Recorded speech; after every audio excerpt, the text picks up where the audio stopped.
శ్రీ గురుదేవదత్త. మన channel viewer ఒకరు ఒక మంచి ప్రశ్న అడిగారు. ఖండోబాకి మల్హారికి తేడా ఏమిటండి, వారిద్దరూ ఒకరేనా అని.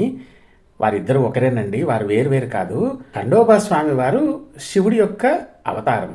మణిమల్లుల్లో మల్లుణ్ణి సంహరించి స్వామివారు మల్హారి అయ్యారు. యుద్ధానికి వెళ్లేటప్పుడు ప్రత్యేకంగా కవచము, కత్తి, ఢాలు ఇవన్నీ ఉంటాయి కదా, అలా వీరు కూడా మణిమల్లుల్ని ఎదుర్కోవడానికి వెళ్ళినప్పుడు ఒక 42 కిలోల కత్తిని తీసుకువెళ్లారు.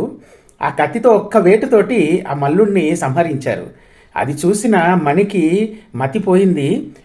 ఇంతేనా మా శక్తి, ఇది చూసుకొని ఇంతకాలం మేము గర్వపడ్డాము, ఒక్క వేటుతో మల్లుడు సంహరింపబడ్డాడు కదా అని ఆ పరమేశ్వరుడి స్వరూపమైనటువంటి ఖండోబా స్వామి వారి పాదాలపై పడితే ఆయన అతన్ని అనుగ్రహించారంటే, మల్హారి స్వరూపం ఏమిటి అని అంటే దుష్టులని శిక్షిస్తారు, అలాగే పశ్చాత్తాపం చెందిన వారిని అనుగ్రహిస్తారు.